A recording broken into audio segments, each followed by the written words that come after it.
গত বছর তরমুজ বেচা আর 15 কিনছি, এইবার ইনশাল্লাহ প্রাইভেট কার কিনুম। ওই তরমুজ লন তাজা তরমুজ লন দেখালন বাইছালন। আমি অসাধু ব্যবসায়ের মতো কেজি হিসেবে তরমুজ বেচি না, পিস হিসেবে বেচি। ওই বাইছালন দেখালন পিস হিসেবে তরমুজ লন।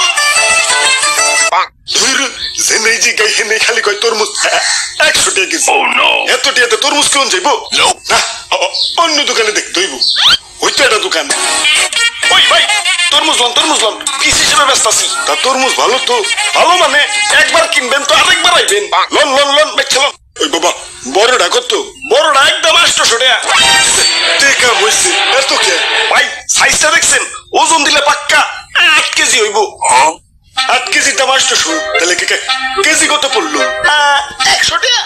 তাহলে না কেজি হিসেবে বেচা হইলো। কেজি হিসেবে বেচলাম কোনে? এই যে নাও এক পিস 800 টাকা। আচ্ছা দেন কাইটটা একটু চেক করে দেন। না কাইটা তরমুজ বেচি না, বাড়ি যা চেক করো। আরে ভাই ভিতরে যদি কাঁচা থাকে তাইলে ওটা তোমার ভাগ্য। দেখে শোনা বাচ্চালো, কিন্তু আমি কাইটা বেচবো না। তাই আমি গ্যারান্টিতে তরমুজ বেচি। যে একবার আমার কাছ থেকে তরমুজ নিছে আরেকবার আইছে।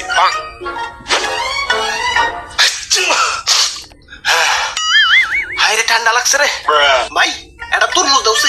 এই লন 800 টাকা। আচ্ছা 700 টাকা রাখো, দাও কাইটা দাও। কাইটা তরমুজ বেশি না, নিলে নাও না নিলে যাও, ডিস্টার্ব করো না। আব্বে হালায় অন্য দোকানদাররা তো ঠিকই কাইটা বেচে, তাইলে নাই চোখে অন্য দোকানে যাও। আমি কাইটা বেশি না। ইয়ে মানে তাহলে বুঝুন কেমনে যে ভিতরে কাঁচা না পাকা? এই যে তরমুজ ধরে এমনি করে একটা থাবড় দিবে। যদি ড্যাপ কয় তাইলে পাকা হইতেও পারে না হইতে পারে, আর যদি থাবড় দেওয়ার পর টাস কয় তাইলেও পাকা হইতেও পারে না হইতে পারে।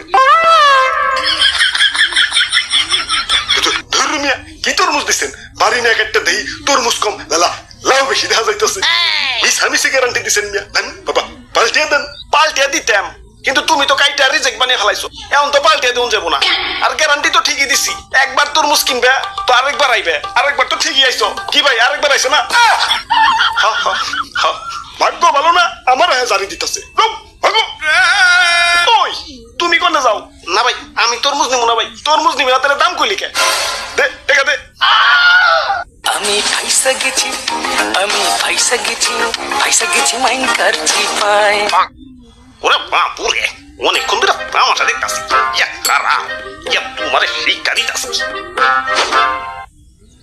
ওরে বাপুরে ইয়া দেও আমার একটা তরমুজ দেও। দাদু তরমুজ কিন্তু কাটতে বেশি না, আগেই কই রাখলাম। এইটা তো উত্তম খবর। ইয়া বিয়া করার সময় তো পাত্রীর উপরে দিয়ে বিয়া করি, ইয়া বাকিটা বাড়ি যাই না। অমনি তরমুজও বাড়ি নিয়ে কাটুম। এই তো দাদু তোমার কথা ভালো লাগছে। এই যে নাও তরমুজ, দাও টাকা দাও। এই যে নেও। এগুলা কি? এগুলা তো চিঠির খাম, আমি এগুলা দিয়ে কি করবো? এগুলার ভিতরেই টাকা আছে, আবার খালি খামও আছে। ইয়া দেখে শুনে বাইক চালাও, পরে যদি টাকা কম থাকে ইয়া তাইলে ওইটা তোমার ভাগ্য। ইয়া দেখে শুনে বাইক চালাও। ওই আমি গ্যারান্টি দিয়ে খাম দিই, একবার নিবে তো আরেকবার চাইবে। ওই দাদু এসব বাদ দাও তো, খাম খুম বাদ দিয়ে টাকা দাও। ওরা বাপুরে আমি আবার খাম ছাড়া টাকা দিই না। নিলে নেও না নিলে গেলাম। তোমার কাছে তরমুজ বেচুম না, দাও আমার তরমুজ আমার ফেরত দাও। তরমুজ ফেরত নিতে টয়লেটে দেখা কইল। আচ্ছা দাও খাম দাও। অপু 10 20 30 বিসমিল্লাহ। খাম দি পুরা ফাঁকা। দাও আমার টাকা দাও। কিন্তু আমি তো খাম ছাড়া টাকা দিই না। তাইলে দাও খামটা পাল্টিয়ে দাও। পাল্টিয়ে দিতাম, কিন্তু খামটা ছিঁড়া তো রিজেক্ট বানিয়ে ফেলাইছো। আর আমি তো একবার নিবে তো আরেকবার চাইবে।